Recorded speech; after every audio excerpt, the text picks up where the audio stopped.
So what do we got here? Well, one of my other hobbies is a little black powder shooting, especially like old black powder cap and ball revolvers. The Colt persuasion is my particular fancy. Now this is not a cartridge revolver, this is a Muzzle loading black powder revolver. Yep. So explain the procedure here for folks, kind of an introductory course. Okay, it doesn't use a cartridge like any of these. With this one you have a powder flask. When you want to load it, you put it on the first cock so the cylinder is free. You take a pre-measured charge of powder, pour it in the cylinder, rotate it, add another charge, another, until you get them all loaded. Then you place, don't tip it over because they'll pour out. You place a bullet on top and you rotate the cylinder to underneath the ramrod, that's this device here. And with the bullet sitting on there, there's a cutaway for it. So you got to index it to the bottom there, You index it to the bottom and you ram the bullet into the cylinder. And it'll take a little bit of force. You want the bullet to fit, these are round, pure lead balls of whatever the caliber. This is a 44. Use any kind of like wad type thing in between the powder and the bullet? Nowadays you can, and they make I use it all the time, it's called a Wonder Wad. It's a piece of felt with a very light impregnation of oil. And you put that on top of the powder first, set the bullet on, and ram the whole thing home. Now you can do this without the wad as well, or? In the Civil War days, which this vintage it would be, these type of pistols, they didn't have Wonder Wads. What they would do after they loaded it, they had any kind of grease, lard or axle grease, whatever was handy. Axle grease in the, yep. And they would just take a little bit and you smear it over the mouth of the cylinders, each cylinder. Crisco? Crisco would work, any kind of a grease.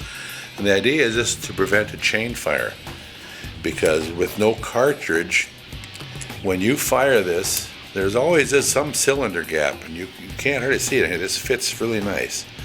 But when you fire, this bullet's going out the barrel, and the fire's following it. Well, a stray spark from there can go out the gap, go into a neighboring cylinder, and if it gets past that bullet into the powder, it'll set that one off. And of course, that's not good. This isn't lined up at the barrel yet. Now, the first time I ever shot one of these, I ordered one. My brother had a federal firearms license and was a gun enthusiast also. We got one. It was very much like this same type of gun, which this in particular is basically a copy of a Confederate copy of a Colt. The Colt factories were in the north. The Confederates couldn't get Colts for the most part. So they started their own little factories and made imitations of Colts. But this would be, the design of it would be the 1851 Navy. But Colt actually made these only in 36 caliber. When the Confederates started making them, they used the same design, but they made them in 44 caliber. Now, the Union Army, as I say, that they were issued to the Navy, is why the term Navy, and also because there was a naval scene engraved on the cylinder. And they were also used by the Army too. So now, is that something that actually issue out with this fancy stuff on the cylinder? Yes. Oh, what the heck! And back in the good old days. Yeah. Now it's of course it's not a hand engraved as such. This was a rolled impression. It had this image was on a flat piece of really hard steel. So it was mass produced, obviously. Yes, rolled it with a lot of pressure to engrave that in there. You know. Yep. Okay. But for the Army, they came out with the 1847 Walker, and then the Dragoons in about 49. There were 3 models of those, and they were at 44 caliber. And then finally, before the Civil War started, about 1860, they came out with the Army revolver, and those were all 44s. But the Navy, this particular design of gun was called a Navy. It was only made in 36. So this is a Confederate copy in 44. So what happens with this crossfire situation? So anyway, I had one just like this. My brother and I took it out, shot it for the first time. We were aware of this, we'd read up on it. But when we loaded it, we put the powder and the bullets in, we thought, wow, those bullets fit so tight, we don't really have to put grease on there, I don't think. Almost shaving off the sides, putting them in? Yeah, just about. And my brother thought, well, he'll take the first shot just to try it. He shot and he said, his hand, it kicked so hard. And then we looked, 5 of the chambers fired at once. They cross-fired. The only one that didn't fire, thankfully, was the one at the very bottom. Which, Yeah. if that did, there's no place for the bullet to go. It would have kicked way harder yet. Yeah, it would have blown up, huh? So then we thought, boy, they're not kidding when they say grease those chamber faces. That's the only real precaution you really got to worry about with black powder. You can't overload one of these. You could fill that cylinder completely full. There's no danger to the gun or the shooter. You know, first of all, it's a limited amount of powder it can hold and still get a bullet on top. So it's more forgiving in that respect than like smokeless Very powder. much so. But so obviously you couldn't get too much in there, but maybe 25 or 30 grains would be all you could get in the first place. And the recommended charge is probably about 20 grains. But when you get to the rifles, of course, you could load 3 feet of powder in that barrel. And if you did something that foolish, you'd hurt your shoulder shooting it, it would kick that hard, but there is no danger of the gun blowing up. Now, a little disclaimer for everybody, don't do that stuff. Don't do it, no. Do it like the instruction manual says. But the one big danger to black powder is, and years ago, I think it was Val Forget, I believe, did experiments with what would it take to blow up a gun, and he had a 58 caliber Hawkins style rifle with a big octagon barrel, really strongly built. And he doubled the charge and tripled the charge of powder and quadrupled it. And he would check with a micrometer if there's a bulge or the barrel anywhere. Nothing. So finally he started with putting 2 and 3 bullets on top of each other. Just cramming, and these are big 58 caliber or 54 caliber, I think they were bullets, or 58, one or the other. But he put like 3 bullets on top. And finally he had it to the point where he was filling the barrel about half full with powder and 4 or 5 bullets on top. And No deformation. no deformation. Didn't hurt the gun at all. Of course, he didn't try to shoot that from the shoulder. Plenty of recoil. He tied it to a car tire, to take the recoil, because that would be horrendous. But then he thought, well, just what would it take? And he knew that you don't ever want a gap of air between the powder and the bullet. So he tried that, and he put a standard charge in the rifle again, and then put the bullet in, but left the bullet about 1 inch in front of the powder, so there was just this dead airspace.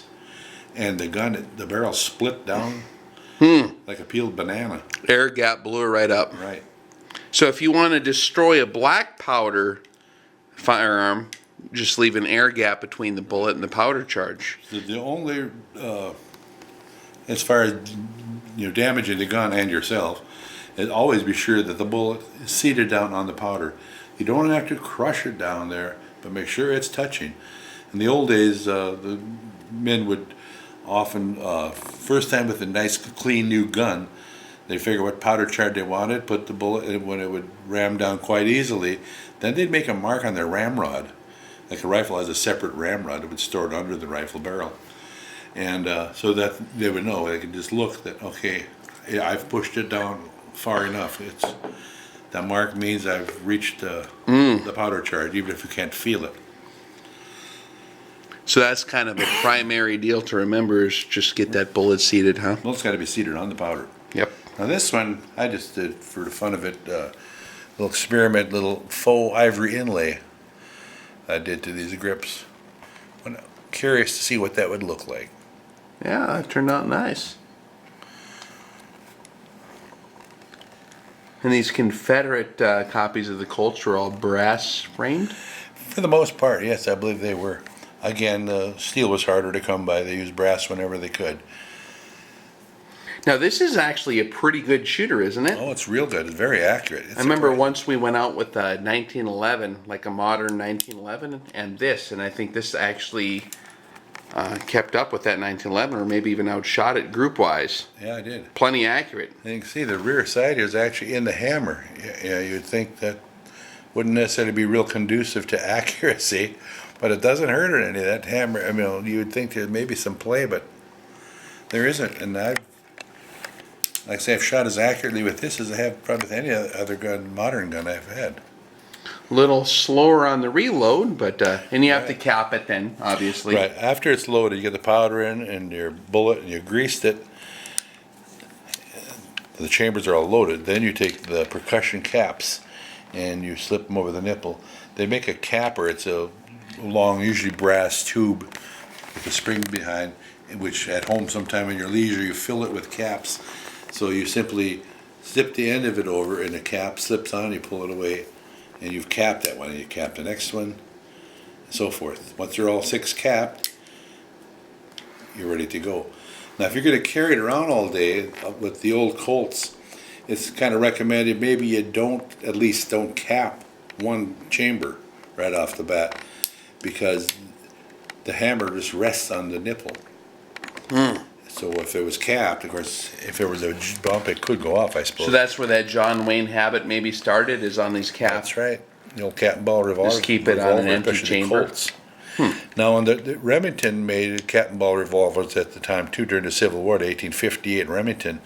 Now that one had actually a little notch in the middle between the nipples for the hammer to rest on. That's smart. Yeah, they were pretty smart in that department. So you could safely have all 6 loaded. This sat there, but this way, say you could actually turn it and it slips in there, you know. Because if you just park it up between the cylinders, it's not in its right index down here, and it's still got to finish the turn. So best is to leave that one uncapped, and then after you shot 2 or 3 times, and you want, unless you're going to shoot it all right away, well then you can just go ahead and leave them all capped and just fire it. But if you're going to shoot a couple times and wait till you see another rabbit and shoot at that one, well, after you shot 1 or 2, then you can go ahead and cap that one, and then let it rest on that now empty chamber, you know.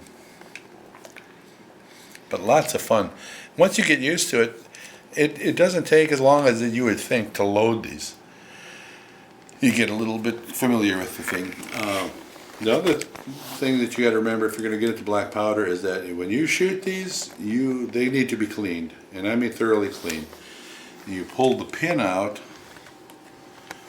This holds the barrel in place. You pull that out, the whole barrel mechanism slides right off the central shaft here, and then the cylinder slides right off.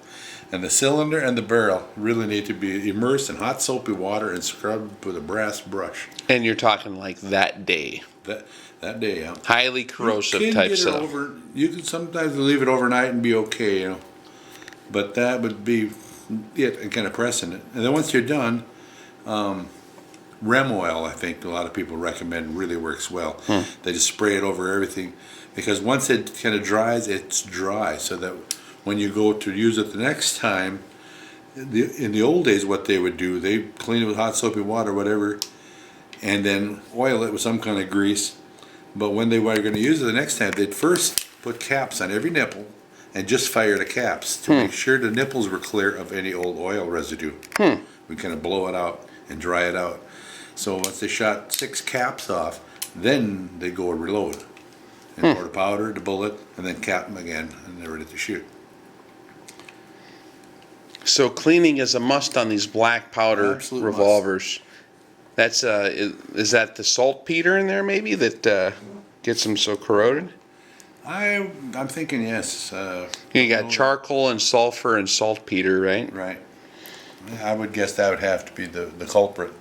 And of course, the combination just sometimes is. Sure. Just really, I mean, but it'll get, element almost. it'll like destroy some of these if you leave them dirty Yeah. though. They'll pit, rust and pit down bad. You see a lot of times in the old movies there, these black powder rifles in particular, they shoot it like an old sharps, and then they blow the smoke out the barrel. And it's not just being cute. It's a good practice, and that was for the old like breech loader, like Remington rolling blocks or sharps or something. But your breath, the humidity of the breath going down into the bore helps to soften the powder residue, the dry powder residue in the bore, so that the next shot, it pushes it out much more cleanly. So they actually kind of discovered that, and a lot of times when they were doing that, there was a point to it. It would help. That's not a Hollywood gimmick type deal. They actually did that. Of course, not everybody. Some guys didn't know about it. Some guys didn't believe in it, maybe. But So you're experienced guys. Experienced guys that knew and did it religiously. But you don't normally have to completely take the entire gun apart and clean it. You'd want to, once you got the cylinder and the barrel off, then the in here in the frame, you take a brush and you get off whatever residue you can find in there, you know. After you just shoot it, you'll get a nice shiny brass framed if it's a brass framed cat motor revolver. But you shoot it once and it's never going to look the same. It gets kind of a tarnish color to it, which is character. Now this one I have taken a brass cleaner too and cleaned it up since it was all stained up so dark, just for the heck of it, I guess. But like I say, that's a nicely balanced revolver. Was this like Buffalo Bill, or no, what's his name, Wild Bill Hickok? Wild Bill Hickok, all through his career, carried a pair of Navy 6s, as they would refer to them, 36 caliber Navies. They were shortened to Navy 6s. And every day he would go down out of town, at the edge of town, and he'd shoot off the cartridges, just empty the cylinders to do a little target practice, and also to be sure that then he would reload them, clean it and reload it, so that the next day he always had a fresh load in there with fresh primers that didn't collect humidity. If you just left it in there for weeks and weeks, you could maybe never be sure. Although it is said by a lot of people, and some guys I've heard have actually done it. Yeah, he loaded the revolver and laid it down and left it alone for 3 years. And he went back to it and shot it, and one or two of the caps didn't fire, so he had to put a second cap on it, and then it fired. So he shot all the cylinders fine, and he took the gun apart and cleaned the powder residue out, and there was no pitting from laying with a load of black powder in it for 3 years. There was no damage to the gun whatsoever. So once it's loaded in a clean gun, you can, as long as you don't shoot it, Keep it dry, it's fine. yeah, keep it dry, and it'll, But once you get powder fouling in there, the then you need to clean it. It's got to be cleaned out within the day, pretty much. So you can leave them loaded for, Indefinitely. well, definitely a big advancement in weapons technology back in the day, you know. But it's interesting because this was often, and by other gun aficionados of the day in particular. Now this is, of course, as I said, a 44. The original Navies were 36 calibers. And they said the 36 caliber was the most perfectly balanced gun there was for, like these gun twirling tricks and stuff. And also the design was thought perfect.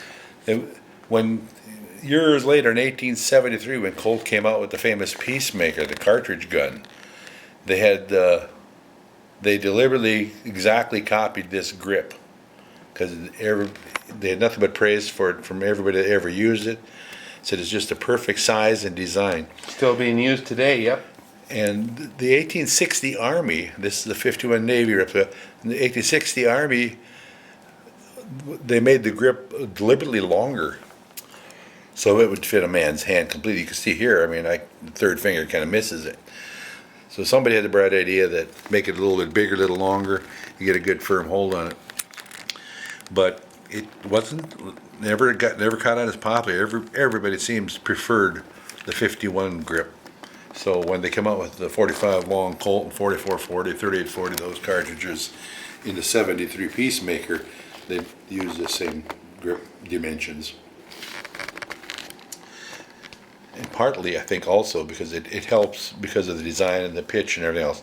It really helps to go to the balance of the gun. Fantastic piece. Thanks for sharing your expertise again, Kurt. Oh, you're very welcome.